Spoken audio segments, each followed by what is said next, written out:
देखा तो नहीं, आपका चैनल में नहीं देख रहा था, मेरे को तो फोन पे जोड़ा, लेकिन मेरे को घटनाक्रम मालूम है।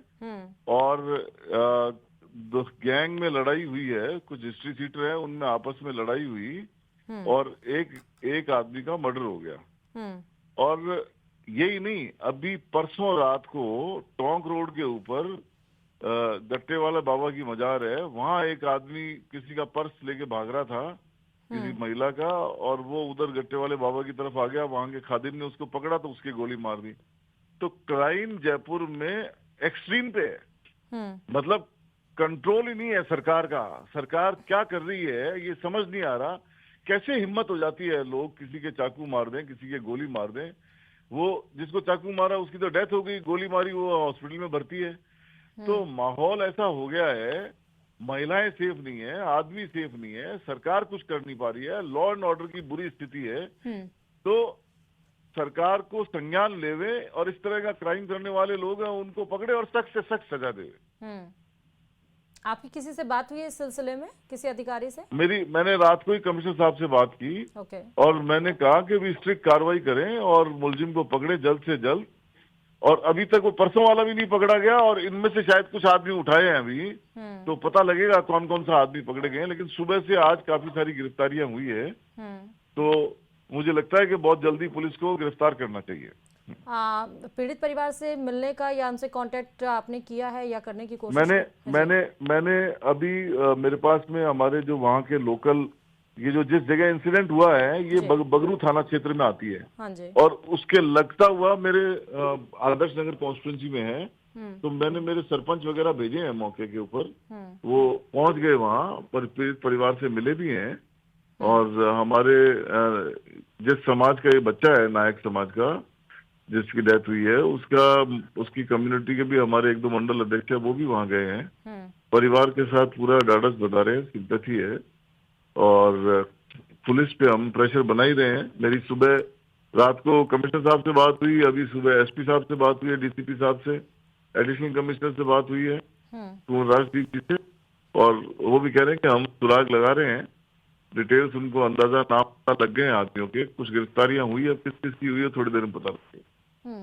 मतलब बिंग अपोजिशन आप लोग ने ये सारे एक्शंस किए हैं? जी जी जी जी, लेकिन सरकार कहाँ है? सरकार कहाँ है ये समझ नहीं आ रहा है। और क्राइम क्यों नहीं थम रहा है? क्यों भय खौफ नहीं है लोगों के अंदर? क्यों क्राइम पे कंट्रोल नहीं हो रहा है? मतलब 3 दिन में तीसरी चौथी वारदात है। तो सरकार को संज्ञान लेना चाहिए। जिसको गोली मारी वो भी मर सकता था आदमी। तो इस तरह की हरकत नहीं होवे। और सरकार, परिजनों का ये कहना है कि तुरंत कार्रवाई हो। लेकिन मुझे ये बताइए कि जिसकी क्राइम हिस्ट्री पीछे हो, पहले भी कई वारदातों को अंजाम दे चुका है, वो खुलेआम क्यों घूम रहा है?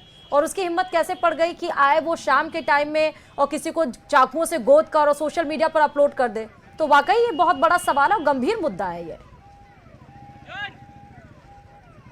देखिए, जब पहले करीब 1 साल पहले लोगों का ही कहना है, इनके परिजनों का भी कहना है कि जब 1 साल पहले जब अनस की शिकायत पुलिस तक पहुंची थी, तो पुलिस ने उसे सबक भी सिखाया था। पुलिस ने उसके साथ में जो एक बदमाश के साथ होना चाहिए वो किया, जुलूस उसका निकाला, सब कुछ किया। लेकिन कहीं ना कहीं कोर्ट से जमानत हो गई, जमानत के बाद वो बाहर आ गया, और बाहर आकर के पुलिस के डर की वजह से ही अनस ने अपना ये वाला ठिकाना छोड़ दिया था।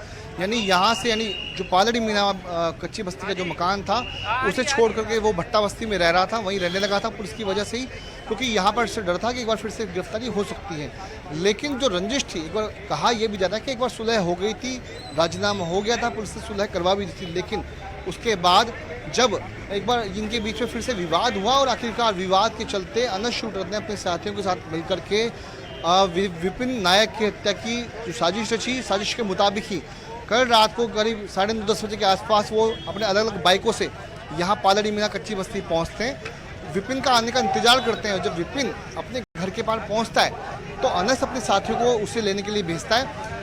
अनस के साथी विपिन को कुछ बहाना बना करके कुछ दूर, घर से कुछ दूर लेकर के आते हैं, और उसके बाद में उसका मुँह भींच करके चाकू से ताबड़तोड़ वार करके सीने में हत्या की वारदात को अंजाम दे करके वहाँ से भाग निकलते हैं। ये पूरा घटनाक्रम विपिन की बहन का कहना है कि उनकी आंखों के सामने ही सारा ये घटनाक्रम हुआ था। तो ऐसे में जो अनस था वो पूरी तरीके से तैयार था, पूरी प्लानिंग के साथ यहाँ पर आया था, और जिस तरह से सोशल मीडिया पे पोस्ट की जाती है बदला लेने की बात की, बदला पूरा हुआ, उसके पहले भी